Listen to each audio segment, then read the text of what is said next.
What started out as a hobby to build a log cabin turned into a decades-long endeavor to preserve the history of Western pioneer life. The result was Prairie Song Village, an old Western-inspired town built by Kenneth and Marilyn Tate on their property just outside of Dewey. The Tates, who are in their 80s, still enjoy hosting visitors, but are thinking about the future and what will remain when they are no longer here. In the rolling countryside of Washington County, just outside Dewey, you will find Prairie Song Village. It's a make-believe town built to resemble life in Indian Territory, Oklahoma. Well, I'd say it's pretty important if people likes history. Now, if you don't like history, don't amount to nothing. Kenneth Tate constructed most of Prairie Song by himself. This one right here is a little blacksmith shop behind them posts, and then the other one behind it is a smokehouse where you smoke your meat. The one here in front's a wood shed and tool shed, and the one on the right is a wash house where you do your washing. In all, there are 30 sites to see, and it can take hours to complete a tour. Tate guides many of the visitors and at times demonstrates the uses for the thousands of artifacts collected over the years. Sit there and sharpen your axe or your knife or what have you.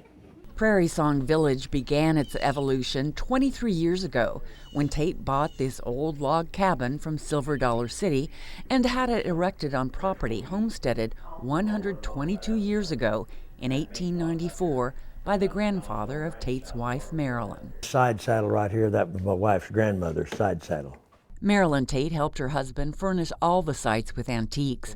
Together, they have toured the United States, buying up old relics, some of which are priceless. That's all original stuff. It's not no fly-by-night stuff. In a bedroom above the saloon are some of the belongings of Big Nose Kate, a renowned prostitute who was the girlfriend of legendary gunslinger Doc Holliday.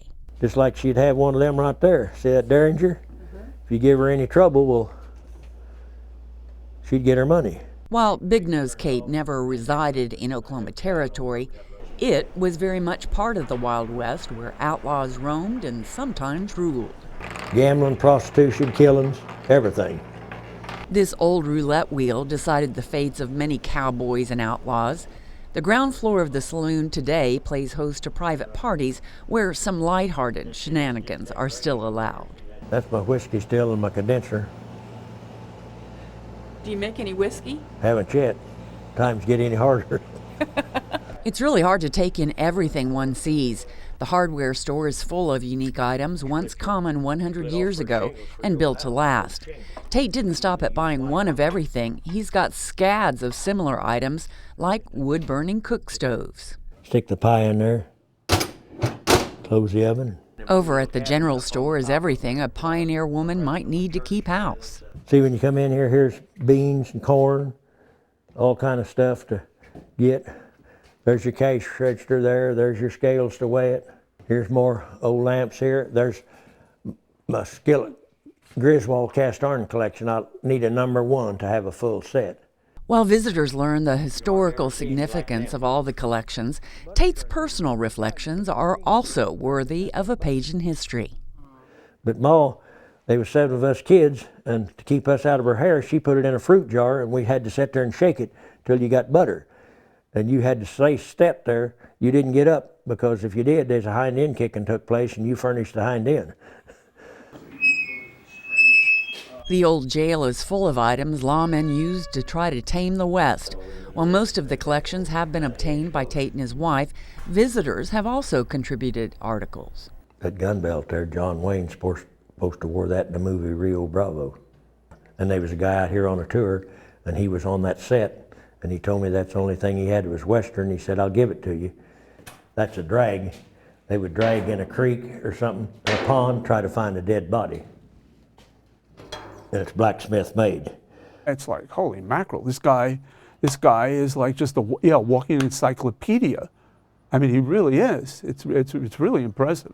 Joel Rabin is not only a friend, but one of Tate's biggest fans. He's like the Energizer Bunny. You know, he just goes and goes and goes. It's just like unbelievable. They went out of business about 5 years ago, and I bought a lot of stuff, and it's all in here. I'm amazed. I'm like near speechless. This guy goes around and he goes and he goes and he gets up early and he comes on out. He does all his stuff. He does other things. He does community stuff, and he just keeps going. It's Tate who uses a tractor to keep the grounds immaculate. And in every building, things are organized and cared for, from a carriage with the fringe on top to fine wooden sculptures. Well, has this been fun? But yeah, it used to be. It used to be fun. It's work now. At 82, Tate is slowing down and knows he won't live forever. The place isn't for sale right now, but he is thinking about Prairie Song's future. I don't think he's going to sell it to someone who's not going to pretty well guarantee that it's going to be able to continue with his vision for Prairie Song Village. I'd like to see it still be here 100 years from now, because a lot of this stuff just keeps disappearing. I've spent a lot of my lifetime gathering this up, and if it could stay here, people could come and see it.